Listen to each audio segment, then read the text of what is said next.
Hi guys, so it's Lizzie from the training team, and today I am rather excited to show you a little sneaky peek at something new and very exciting. So today we're going to be taking a look at the brand new Fuji X-A3. One of the reasons I'm probably more excitable than usual in these videos is that it is kind of the first time I'm looking at this camera, so it's kind of a brand new sneaky peek for both of us, or all of us, because I'm hoping there's more than one person watching.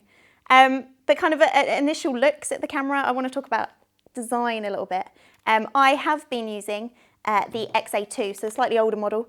It's been out now for quite a while. This one I have fondly nicknamed Andy, or Andrew, if you want to go by its full name, which we don't, because we like nicknames. So design-wise, the X-A3, it's a little bit thinner, and it's got a little bit of a nicer grip on it as well. I don't know if you can actually see the grip a little bit there.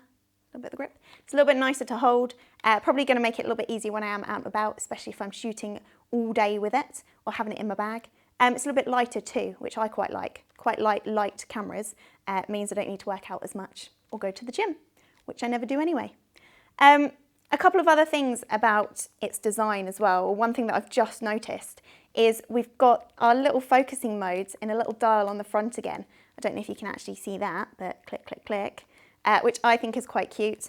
It's something that Andy didn't have before, so I'm quite happy they've reintroduced it onto this camera.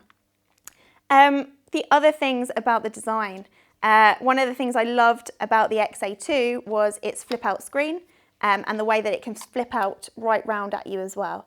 It is perfect for any self-shooting or your selfies, which is something I do quite a lot, as you can probably tell.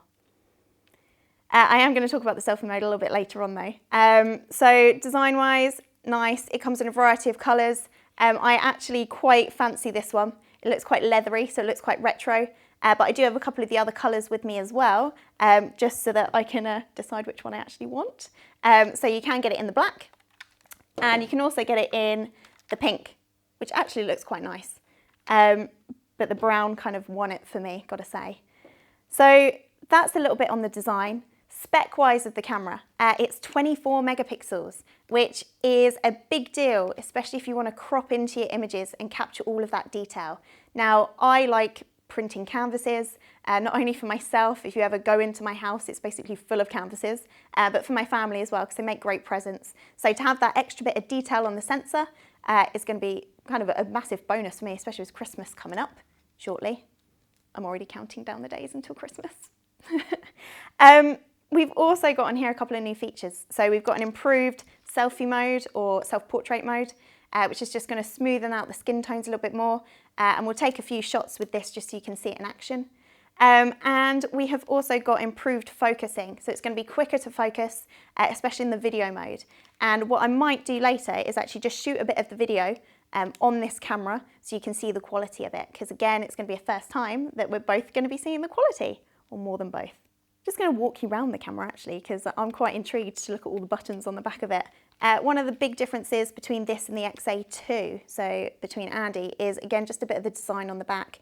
A little bit nicer to hold because it's a bit smoother compared to the previous model where we had a couple of bumps on it, which I guess for some is quite grippy, but quite like the smoothness of this one. We've also got quite a few buttons on the back there, so easy control for us, along with our control dial just on the top for our mode selection, and a kind of, I guess, universal control dial just here as well.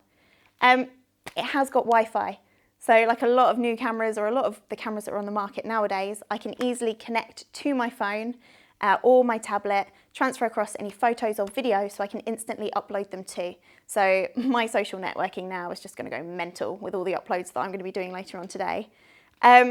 Lens that comes with it, 16 to 50mm. It's kind of a good standard zoom range. It's good for most types of photography. So for what I'm going to be doing, it's great for just taking it out and about with me during the day and capturing, I guess, those memories that I want to make with maybe my friends, a couple of my friends, maybe, if I can rope them into it. So selfie mode then, easiest thing in the world to set up, and I like easy stuff to do. So at the minute, I've just got it on the SP mode on the top dial there, and it's in portrait, which is going to give me the nice soft skin tones. So no need for an Instagram filter, no need for any editing afterwards either. And all I need to do is just flip my screen out, pull it down slightly, and then twist it all the way up. So I can now see and frame my shots exactly how I want them. So I'm just going to position myself nicely for my selfie.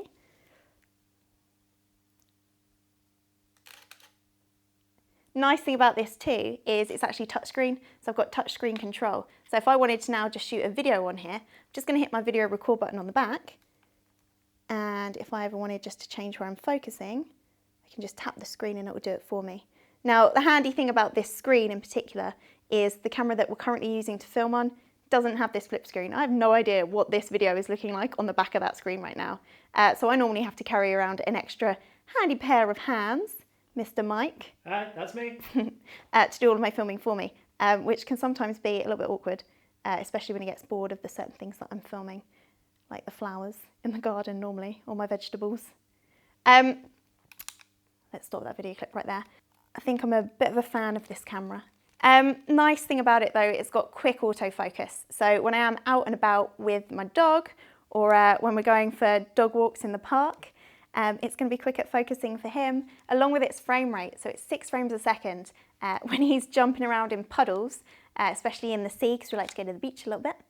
We'll be able to get some great shots of that too. So that was just a first sneaky peek at this camera. First thoughts from me, I actually really quite like it. I'm pretty much sold on the brown colour, but you know, a girl is allowed to change her mind when it comes to these things. Main thing I love about the Fujis though is they do tend to give me personally the best image quality, but still with that nice classic design as well. So it's still quite retro looking, which I always quite like. Now, if you want to find out more about this camera, then click online to jessops.com right now, or stay tuned for a further video, more in-depth look. If you want to subscribe, so if you liked this video and you want to see more of this, then just click on my face right now and subscribe to our channel too. If not, see you later. Bye.